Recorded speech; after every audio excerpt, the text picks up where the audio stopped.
All right. Welcome to Too Much Information, man. How you doing, brother? I'm doing great, thanks. How you doing? I'm good, thank you, man. Thanks for asking. Hardly anyone ever does, so I do appreciate it. All right. Yeah, as I said, welcome to Too Much Information. Um, just here really to kind of get to know you. The reason I wanted to speak to you particularly because, we met at that Killer Priest concert a few years back. Yeah, Um, yeah, yeah. It's a good time. Yeah, it was a great concert. Brief meeting. We exchanged contact details. But I was always very surprised when I heard that, someone, you're probably a bit younger than me, but in my general age, I've never met somebody that does circus performing and acrobatics and all this sort of stuff that, you know, you mentioned. Then I had a look on your Facebook and I was like, what the hell is this? This guy's doing some crazy stuff. So obviously, fast forward a few years now, I'm on the podcast, and it's like I definitely wanted to speak to this guy. So thanks for doing this. Really appreciate it. Yeah, no Um, worries. Thanks for following all the stuff. no, I definitely do, definitely do. I'm the worst at socials though, so don't judge me if I haven't liked a million things. I watch stuff and forget to like stuff. So, but yeah, moving forward, that's definitely something I'm working on. So once again, appreciate you doing this, and thanks for being willing to share too much information, man. Yeah, no worries. All right. Glad to be on So your show. yeah, nice one, nice one. No, my pleasure.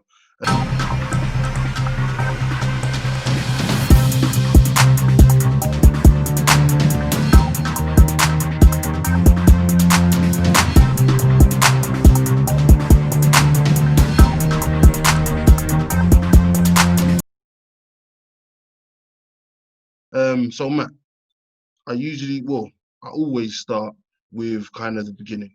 So I met you in Norwich. Yeah, in Is that Norwich where at you're from? the was it the waterfront? Yeah. Is that where you're from?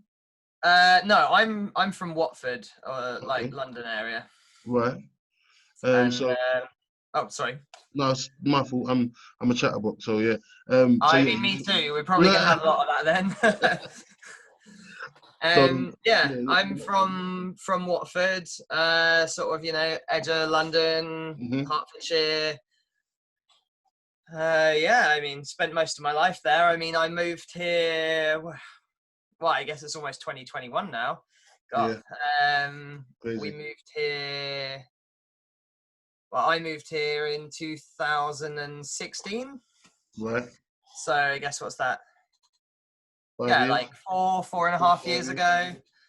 Yeah, it wasn't quite at the beginning, but I had auditioned for like working with a company here Right. back in, that must have been October, November. I think November. Actually, Right. no, it was November because I'm pretty sure I auditioned on my birthday. I think I remember that now.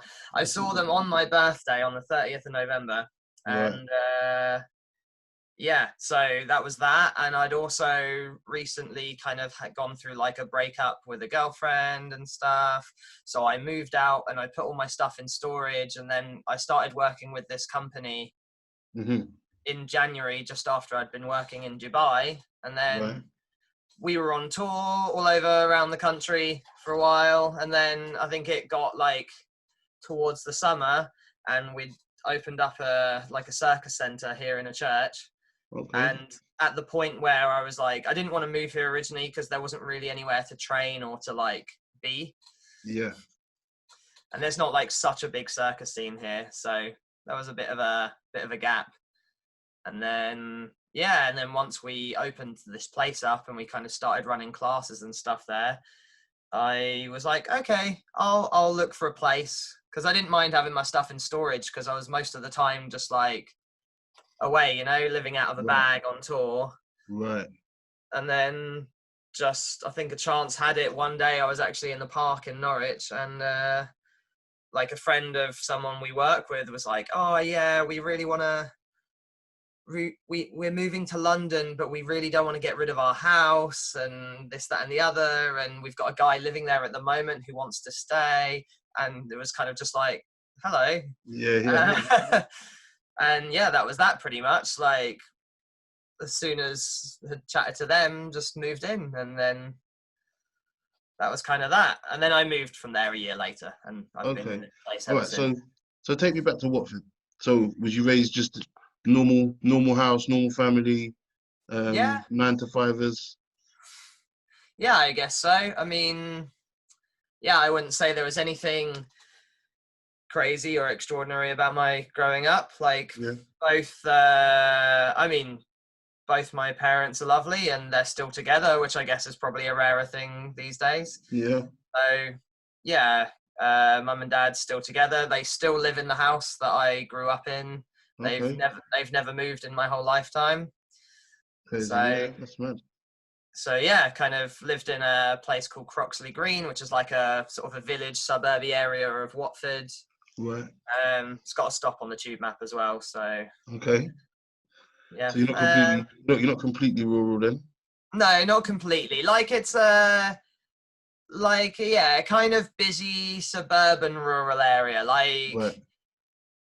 tube station was about like a 15-minute walk from the house, and Right. but 5-minute walk in the other direction was like fields and crops and a forest. So Right. it was Right. Best of I both. think that was best of both. It was a pretty good setup for growing up, I reckon. Fair play. So, um, brothers, sisters. No, only or lonely child. So that's two of us. That's you as well. Is that Yeah, where that's where the chatterboxes come from? You're like, I there's think no one so. else to talk to, so you just gotta keep talking. Yeah. Luckily for me though, when I got older, I found out that I had other brothers and sisters. So I was raised an only child, but now Oh um wow. I've got 10 siblings now. How did that happen? Was that Uh, like Obviously, my mum and dad went their separate ways when I was young, and he went and sowed the royal oats far and wide, you know. yeah? So So you were raised with your mum then? yeah, I was just raised just me and my mum. Yeah, Okay. And North then later London boy. on you found out. Yeah, probably 2016, 2017, around then. So it's been a little learning curve last 3-4 years. But Okay.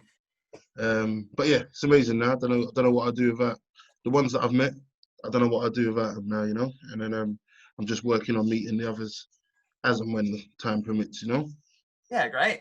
I mean, Right, so you're 15, 16. You've actually before you go there, what's your mum like? Because your mum, um, if your mum was she's juggling, she's obviously showing you that she can juggle when she isn't aware that you've even got interested in it. So maybe it's like a party trick or something she pulls out on New Year's or whatever. But or however it goes down. But do you know what I mean? I mean, yeah, she'd pull it out occasionally just to be like, look. So so but yeah, I take it you and your mum are pretty close. Yeah. Like, yeah, I mean, I'm pretty close with my parents. Like, Yeah,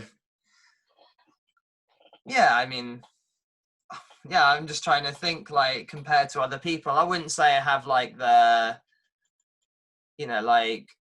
the closest connection, like as with everyone, but I think hmm, that's just because of me being often traveling and disappearing a right. lot.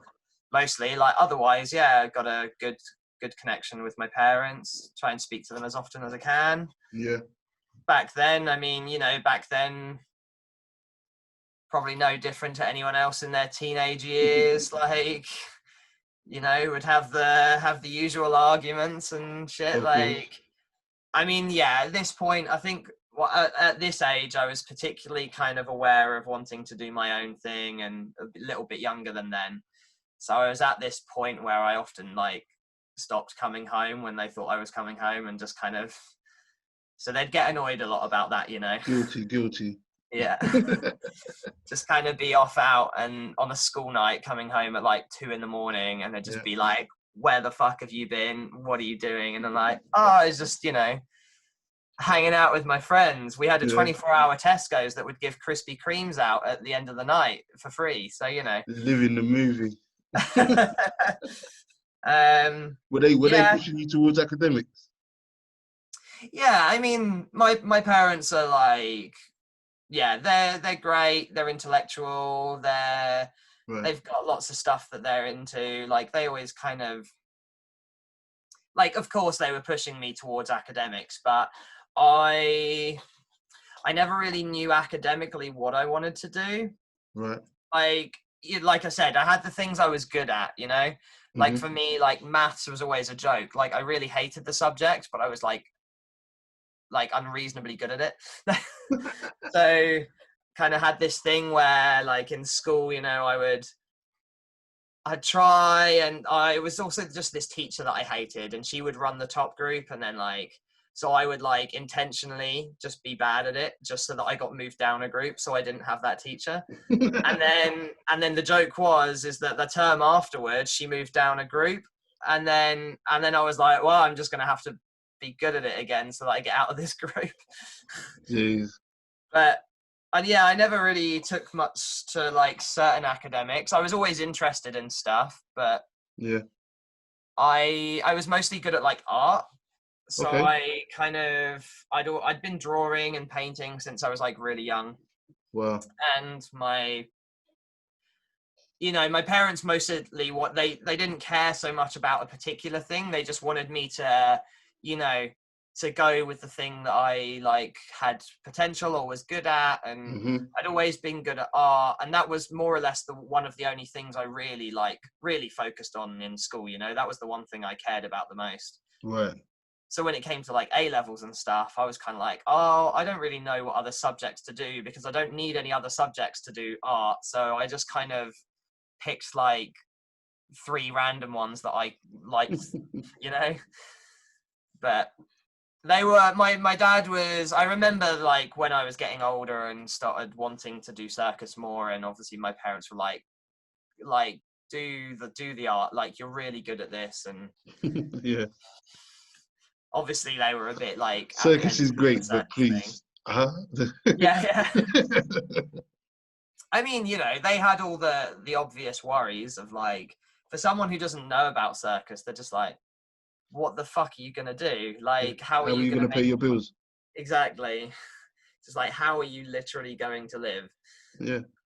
And I mean, obviously I knew a bit more by the point of like, this is me talking about like when I'm kind of like 19 now, you know, like Right. I knew a bit more and I knew how I would kind of make it work, but obviously it was a bit of a leap. So yeah, they wanted me to obviously be good in school and do the rest, and Mm-hmm. I still kept up my art and stuff. And that was actually where the change kind of happened. I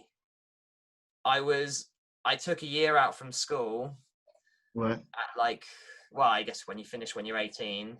Right. And I was like, I want to break from all this. You know, school's obviously like a difficult time, and there's all that pressure. Like, you have to do this, you have to do this, and it's like nice to take a break. And I think if I hadn't have taken that year out, I would have probably still been doing art, for instance, because Right. I delayed my applications for like art university. I was taking more time to build up like a bigger and better portfolio of Mm-hmm. artwork. And during that year, well, I moved out of home as soon as I had an opportunity, because Mm-hmm. you do. Yeah. And so I moved into London. Actually had a well-paid job in Watford and moved into London. So I was doing like the wrong direction commute, paying the expensive house and leaving London for work. Right. Wow. And then yeah, I found out about the circus school through people in London, and that was kind of like a, Mum, Dad, I want to apply for circus school instead of art university. And they were like, you're crazy, don't do it. Yeah. Like Yeah.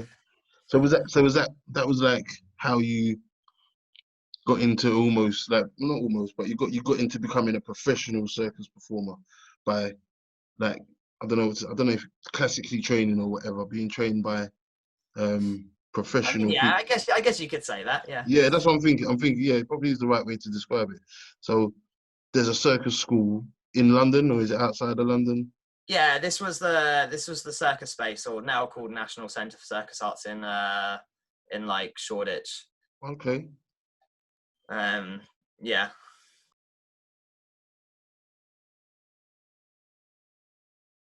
So the reason I was asking like about upbringing, because I'm thinking like circus performer? Where does that come from? How do you go from living in a quiet village, suburban, rural-ish kind of town with a tube station, and go from that to this crazy juggling stuff I'm seeing you do, throwing hoops in the air and balancing on your head in a river and a rock and all these things. Do you know what I mean? I'm just like, how do you go from there to there? Where did you see circus performing for the first time? Well, I guess that's kind of like, I mean, that particularly is kind of like a funny question, because in the sense that most people I know who are really into circus, you know, would Yeah. always kind of be like, oh yeah, my family, either they came from a circus family, which I guess Right. isn't as much of a thing these days, you know, because like Mm, that's kind of more trad circus, and circus is a much broader umbrella these days. Like, okay. um, but I guess most people would always be like, oh yeah, my parents took me to the circus when I was younger, Yeah. or I used to go and see this and I thought it was the coolest thing ever.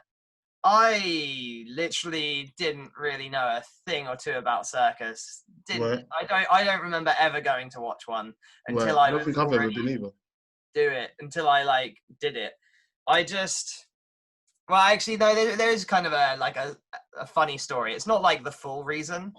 I guess like partly it was just in secondary school, you know, like when you kind of start getting a bit older and you meet different people. And I think at that point in like school, when I'd kind of thought, oh, you know, these are the things I like and want to be good at, Hmm. like in terms of studies in school. And some of the other things I was a bit like, oh, you know what, like if I'm not interested in it, I'm not going to do good at it. And so I sort of took a bit of my spare time and I just started learning some things. Like I had a few friends that did, do you know, like poi, like the thing where you spin the things around and What's you that? do like, yeah, it's like I think it comes from an ancient, is it like New Zealand or Maori like Right. tradition? Like it's kind of like a war dance weapon kind of thing. Okay. Initially, it would have weights on the end of like rope or chains, and you'd swing it around Ah, like yes. a, Sometimes they light them on fire and stuff and do stuff yeah. like Well, no, that's what kind of got me into it. I that. think I Right. had some friends. Like I had a friend in school who did a bit of juggling and did a bit of Diablo, and I had a friend who, and then I kind of at the time I was spending a lot of my, like, you know, I didn't have like loads of friends at school. I wasn't like a popular kid, you know. Right.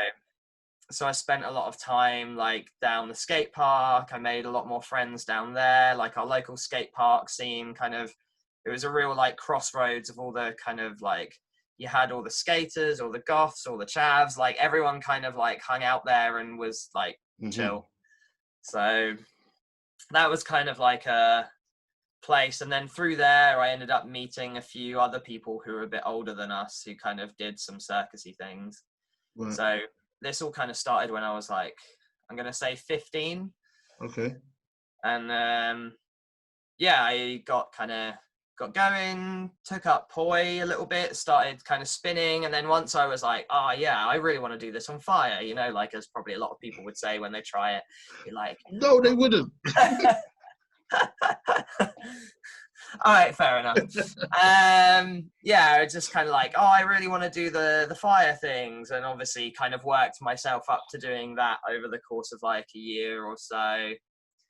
And yeah, just within that time, I guess like I had some friends who could juggle, and I'd always kind of, for me, it's all about like that mindset, you know, like telling yourself you can do anything. Like Hmm. back then, I was a very kind of go get it person, but I still had that kind of mental block of like, oh, you know, there's the things you're good at and there's the things you're bad at.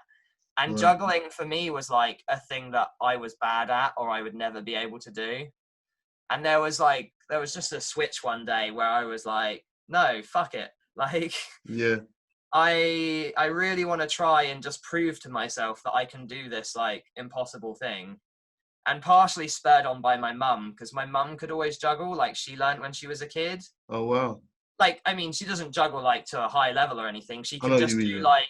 She Three can just balls. do three balls, like maybe like a couple of tricks. And it was kind of always like, ah, like it blew my mind, you know, just like Yeah. that's insane. And yeah, I guess partially there was that kind of slight competitive nature. Like, I really wanted to show my mum that I could do it better than her. Yeah, And what age I are you at mean, this point? no, this was still kind of 15, 16. Like, I think I probably picked up poi when I was like 15. I Yeah, probably didn't start to juggle until I was like 16 or so. Like GCSE level, you know, yeah. when you have more free time and they say you should go revise, and I was like, yeah, great, Of course I will. of See, course I look, I've got my will. pen. I've got my pen in my pocket and everything. Yeah.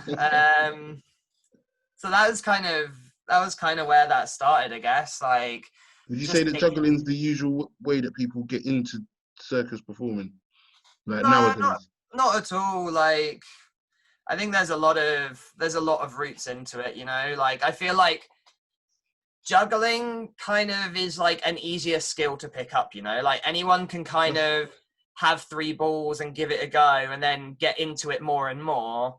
Whereas something like, you know, like aerial, you know, a trapeze, you'd usually be, that Hmm. would be more the route of the people who probably like see circus and be like, oh yeah, like I saw this thing and it's really cool, and they'll be Yeah. nagging their parents like, I want to go do this thing, I want to go do this thing. Right. Right. But yeah, for me it was just, I'd never really even seen circus, and I just kind of grabbed the chance to learn while I had a few people around me that could like help me and teach me, you know. Hmm. I kind of picked it up, and then yeah, I guess as well, like I met somebody who moved back to Watford from America, and they like didn't really have any friends at the time, and me and him, he's still one of my best friends, Oscar. Like, he, like, you know, he basically moved to Watford, didn't know anyone, he'd got into it while he was in America, so Right. me and him would like end up spending like all day every day like learning together, like when we had some free time, as Hmm. well as like a girlfriend and some friends I had outside of school. So I just kind of created a little group of people around me that, Yeah. you know, were also into the same thing. And then we would spend a lot of our free time just kind of hanging out, doing silly things, and, you know, learning to spin poi and juggle and all of the rest of it. And All right. that Let was me ask kind you of the, something. the beginning, yeah. Hmm. What jumped out at me was when you were saying that this competitive spirit you had in order to get better at this thing. So you weren't that good at juggling, and I think for a lot of people, even maybe even myself included, that you you try something. If you're good at it, you go in 100% because you just want to feel that whatever it is, those Yeah, you want to endorphins feel of that like, yeah, success I've or got that this. like, Yeah. So, and I think it's a certain kind of person that doesn't respond adversely to not being good at something. So why do you think do you think it was just the fact that your mum juggled and you wanted to be better than her specifically? Or do you think it's something that is in you? Is there other things in your life other times in your life where you've done similar things where something you've not been good at and you've kind of just, I don't know, chin to the chest and been like, let's go. I have to get a bit good at this. yeah, I mean, I don't think the my mum juggling thing was like the reason. Yeah. I just think that competitive nature kind of helps like carry it through a little bit, you know. Hmm. Um, yeah, I mean that's a good question. I think it's hard to know where it comes from, but I'd say I've probably always had a bit of a kind of like fuck it, just do it attitude, you know. Right. And Right. I think everyone should have a bit of that. Like, it's a real I shame, you agree. know, when you see people with that like pre-defeatist attitude. So You're like, you could frustrating. be, yeah, it's so frustrating. Like, you could be good at anything. Like, I mean, I see it a lot teaching circus, especially juggling, because it's like it is a frustrating skill. Like, Hmm. compared to other disciplines, it's a very high focus thing, you know, Right. and it's like very time consuming. So like, I see a lot of people getting frustrated juggling, and like I'm always like, no, it's not what you're doing that's wrong, it's more the way you're thinking about what you're doing. Right. Most of the time that's like the problem with learning things. It's not actually that people can't learn things, it's their, you know, it's the attitude, it's that exact attitude towards learning. i No, don't i don't know where it that's came from. important. Yeah, I don't know where it came from, I guess. I guess I've just never been like so afraid to be embarrassed. I think that's an important thing as well. Yeah, like I think the fear of shame is something that shuts down a lot of people. yeah, Um, Worried about, because even look, even if I think about it, just even being a circus performer, Watford, haven't been there many times, but I've been a few times, and it seems from what I saw, it seemed pretty kind of what's the word I'm looking for? Um, average. I No, don't I know, don't know. bravado-ish, or do you know what I'm trying to say? So Okay. how were you kind of received being interested in circus? So were there people that thought, "Oh, that's what you're doing is dumb," or I know you had a friendship circle of people with like-minded people, but Yeah. outside of that circle, were you were you seen as a bit weird? I mean, You I think? guess so. I guess it depends who you speak to. Like yeah, I see what you mean now when you say bravado. Like the people in the town are very. I mean, I would just say it from because of how I grew up. Like I just say they're very chavvy. That Okay. kind of yeah, like lads, drinking and Yeah. no real hobbies kind of people. So yeah, Hmm. like I'd get that a lot, but I guess I wouldn't say that was ever like my focus on things because Hmm. like it like Watford's a fairly big town and there It was is. like a fair few people like at the time the older people I knew had set up a juggling club, so we Hmm. did have a lot of people kind of coming in and out, and that was like a weekly thing, so we did have like quite a circle of friends or people we knew who were into it, and I guess I just kind of surrounded myself with that. Like I ended up starting performing, like, we did fire at like the local pub. If you're ever at Watford Junction, the flag, that was kind of like Right. the the flag next to Watford Junction, that was kind of Yeah. like the local, and we knew like the people who ran the place, and we knew some older people who ran events there, and in the end we kind of ended up, doing lots of like little fire performances for events and things going on, and that was like a nice opportunity. But that's probably like where I would say I remember most of the experience of dealing with those kind of like Right. exasperating people, as I might put it. Yeah. The kind of people like, what the fuck you doing that for? All that kind of attitude. And you realize, Yeah. look, if you don't enjoy it, just don't watch it. Like, Exactly that. not Exactly that. not my So problem to deal with. my really only introduction to circus performing, what like probably my favorite performance show that I've seen is Cirque du Soleil. I Like mean, fair enough. I love to see. Like I've been twice. My missus took me for my birthday last year, and I think the year before actually. And yeah, it's always blown my mind. So do you think a lot of those people are trained like that? What do you think the percentage is that people that are trained, gone to like a circus school, and those that even nowadays are coming from like circus families, if those are even a thing now? I don't know. I reckon like it's hard to say actually. I mean, I don't like me personally. I don't know as many, circus families as such. Like I know some that tends to come from like running a business. Like if the mum and the dad run a circus, Mm, like I can imagine even now, like the guys I work for, they got married like a year or two ago, and right. then and they're running the company that we're touring all the shows for. Hmm. And if they ever have kids, then effectively their child will be born into like the circus in a sense. Yeah. But yeah, I don't really know, like, and same would be like potentially with my girlfriend. She works with us too. I Okay. mean, I don't know if you'd call it a circus family as such, but it's like I think there's a lot of people like in traditional circuses who kind of stay in the circus, or like Hmm. people who come from a young age working in the circus. But I feel like nowadays globally there's a pretty big thing going on with like circus schools. They've been popping up over the last like 20 years, like more and Right. more. Like there's loads in France. Obviously Okay. France is very forward with the arts and circus in particular. Yeah, so there's a lot of people coming out of schools. I don't know in terms of a lot of like percentages of like actual performers where they come from, because like Cirque du Soleil, I know they have a particular formula of taking like like Olympic or like high level competitive gymnasts and retraining them, because like, generally speaking, people who are top level like gymnasts, they've already gone through the hard part. They've got the strength, they've got the flexibility, they've got the coordination, they've done most of the hard work over their whole life.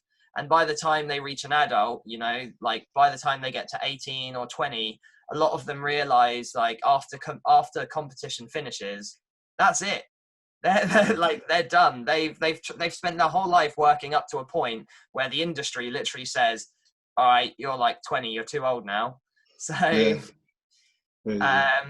so a lot of people come from gymnastics backgrounds, and they're like, well, shit, I've got nothing to do now. So they find what's seems like the most fun, interesting way to continue doing what they're good at. And that's like circus. Some of them obviously just learn it. A lot of people I know haven't ever been through a circus school. My partner, she hasn't been through a circus school. She was a gymnast who went straight into performing. And I mean, there's lots of possibilities, but I guess the circus school route is like a pretty big thing these days, There's more and more people going through them, and obviously it's a better way of learning fast and learning correct technique, quickly. So, and a lot of gymnasts and dancers also, who either just go into learning it, or a lot of them go, oh, actually, I prefer to do circus. And then some of them even end up going to circus school, Like the one in London taking a lot of dancers and gymnasts, because it's better to not teach people from like the complete beginning, but to teach them from like a athletic base kind of. Yeah, like a good athletic base. And obviously like typically the gymnasts, because they've gone through the biggest like scope of learning, they tend to learn everything a lot quicker, just because they've already got a lot of the basics like so comfortably in them. Interesting.